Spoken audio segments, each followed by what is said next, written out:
Саламатсыңарбы балдар? Бүгін қырғыз тілі сабағы. Күнгө қарай аяқ оны айының 14-ті. Бүгінгі сабағымыздың темасы үнемчүл болуш керек пе? Сабағымыздың мақсаты билим берүүчүлүк. Окуучулар жалпы таандык мүчөнү билишет. Кайсы суроолорго жооп бере тургандыгын ажырата алышат. Өнүктүрүүчүлүк максаты жаңы лексиканы жатташат. Сөздөргө жалпы таандык мүчөнү улап көнүгүүлөрдү аткарышат. Тарбия берүүчүлүк максаты жашоодо ар бир нерсеге үнөмчүлдүк менен мамиле кылууга тарбияланышат. Келгиле балдар, адегенде жаңы сөздөрдү окуп алалы.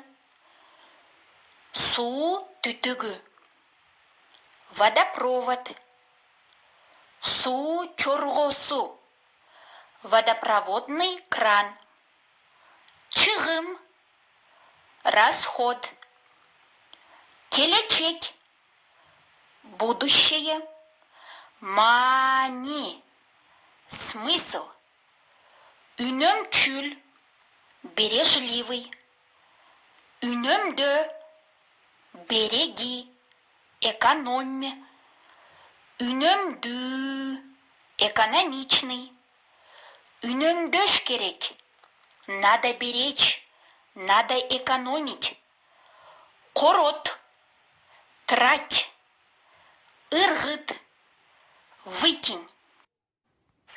Когда в кыргызском языке окончание «ныкы» добавляется к существительному, это означает, что тот или иной предмет принадлежит кому-либо или к чему-либо. Например, үстөл менен отургуч конок бөлмөнүкү. Задаем вопрос эмне? Үстөл менен отургуч. Эмненики? Конок бөлмөнүкү.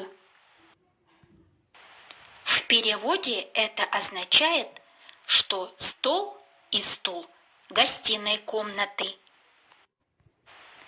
Бул китеп курбумдуку. Эта книга подруги. Бул ийгилик окуучулардыкы. Это успех учащихся. Азыр балдар, силер менен 10-чы беттеги 16-чы көнүгүүнү иштейбиз. Сөздөргө жалпы таандык мүчөнү улагыла. Сейчас, ребята, мы с вами будем делать 16-е упражнение на странице 10. Нам нужно будет добавлять окончание к последним словам предложений. Келгиле балдар, биринчи сүйлөмдү чогуу аткаралы. Бул балта мен. Биз мен деген сөзгө ми-ки мүчөсүн улайбыз. Демек, бул сүйлөмдүн туурасы бул балта меники болот. Экинчи сүйлөм. Бул идиш аяк апам дыкы. Бул идиш аяк апам дыкы. Үчүнчү сүйлөм. Бул отургуч мектеп тики.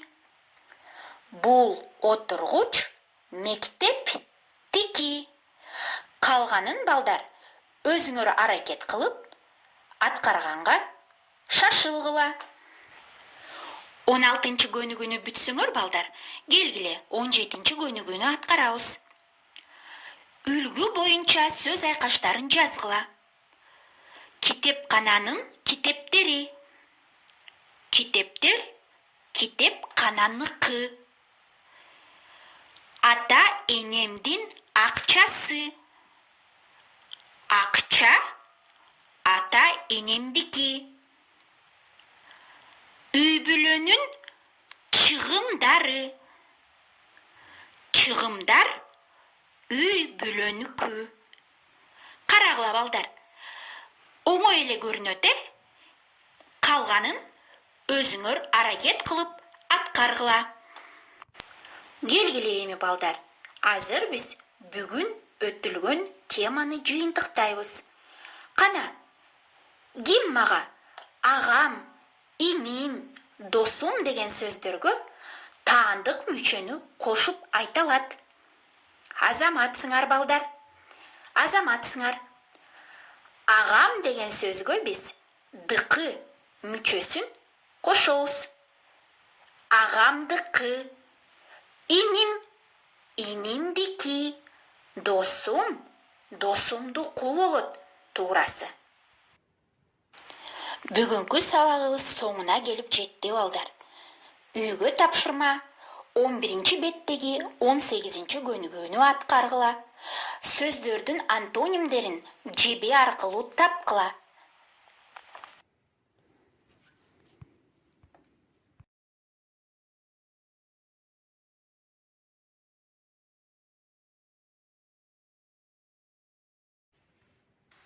Саламатта тургула балдар.